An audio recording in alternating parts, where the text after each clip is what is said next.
You know how a ratchet wrench works, right? You turn it one way, it clicks up super easily, but try to pull it back, and it just completely locks in place. Yeah, it's basically a one-way street. Once it clicks up, it is stuck. Exactly. And that is actually the perfect way to understand the price of your daily street food.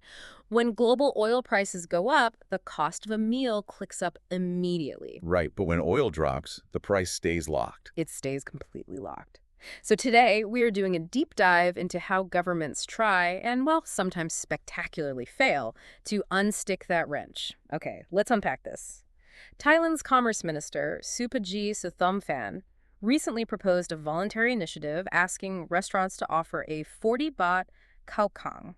That's a rice and curry meal, basically to help everyday workers fight the rising cost of living. And what's fascinating here is the underlying mechanism of those sticky prices. Vendors can't just drop their prices because oil got a little cheaper. I mean, they're locked in by other fixed costs like rent and cooking gas. Yeah, that makes total sense. So to force the wrench backward, the Thai government planned to step in with a subsidy. They wanted to give 100,000 participating mom-and-pop stores between 3,000 and 10,000 baht each to cover raw materials. Right, so the vendors could actually afford to sell that 40 baht meal. But honestly, the rollout was chaotic. It's like a corporate boss showing up to announce a heavily subsidized $5 value menu, only to have a customer point out the diner across the street already sells the exact same meal for $4. Yeah, the internet definitely had a field day with that one. Oh, totally.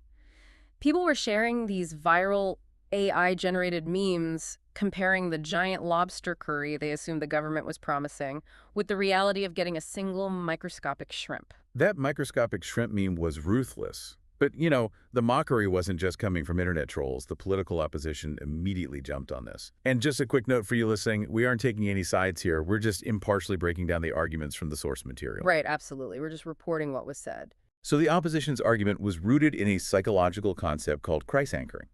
Wait, explain that. How does offering a cheap meal actually make things worse? Well, because in many areas outside the main city center, vendors are already selling meals for 30 baht. So if the government suddenly blasts a massive campaign anchoring 40 baht as the official budget standard, the vendor charging 30 baht realizes they are undercharging. Oh, wow. Okay. Right? So they bump their price up to 40 to meet the government's new ceiling. You basically accidentally cause inflation. Oh, so you inadvertently give them permission to raise their prices. Precisely. And then you have the logistical nightmare. Dr. Warong, a politician who actually used to run a nonprofit 10 baht meal project, pointed out the micromath on the subsidy itself. If you give a busy street vendor 3,000 baht for the whole month, that breaks down to roughly 100 baht a day. Which covers what, maybe a couple of bottles of cooking oil? I mean, that's pennies per meal. Exactly. It is mathematically useless for actually lowering a vendor's daily operating costs. Yet the government still has to audit 100,000 independent cash-based stalls to make sure the money isn't just vanishing into someone's pocket. Yeah, that sounds like a massive corruption risk for very little payoff. It really is. Okay, I hear that, but I have to push back here on behalf of the everyday worker. Because here's where it gets really interesting. The government defenders didn't just fold. They pointed out that in major cities like Bangkok, 50 to 60 baht meals are absolutely the new normal right now. Which is a fair point for the urban areas. Exactly. So a 40 baht alternative isn't inflating anything. It's a massive discount. They stressed this was a voluntary alternative, not a mandatory price cap, and argued critics were just trying to score political points instead of feeding people. And that is the core tension of the whole debate. But if we connect this to the bigger picture, you just can't ignore market realities just because your intentions are good.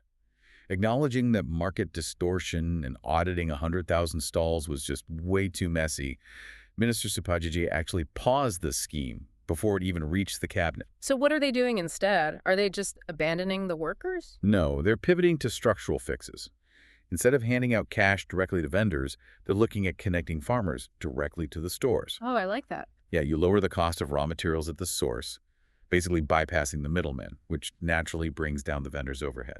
Which actually addresses the root cause rather than just throwing money at the symptom. So what does this all mean?